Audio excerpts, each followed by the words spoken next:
የትግራይ ህዝብ የስልጣን ዘመኑ የተለያዩ በደሎችና ተጽዕኖዎች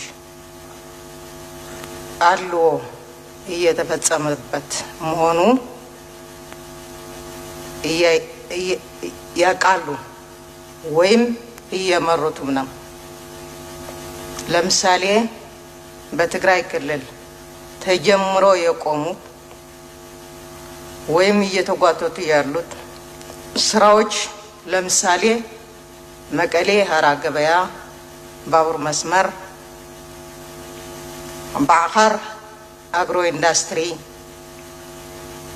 ሽሬ ኤርፖርት ተርሚናል ወዘተ ፕሮጀክቶች መጥቀስ ይቻላል። በተጨማሪ ከአዲስ አበባ መቀሌ ትግራይ የፌደራል መንግስት ለሁለት ዓመታት መዘጋቱ ሳይበቃ በአየር ተጓጉዞ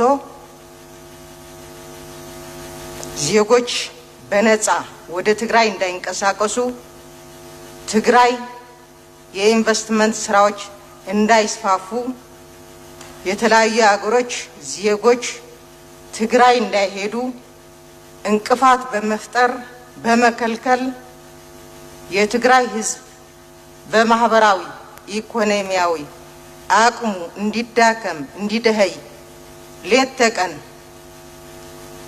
ያለ መሰልቸት ከላይ እስከታች ታሪክ ይቅር ማይለው በደል ሲፈጸምበት በግልጽ እያየን ነው። የትግራይ ህዝብ እና መንግስት በጠቅላይ ሚኒስትሩ ሲነገረው ቢያዝንም ሌላ ቁጣ እንደሚቀሰቅስ ይታወቃል።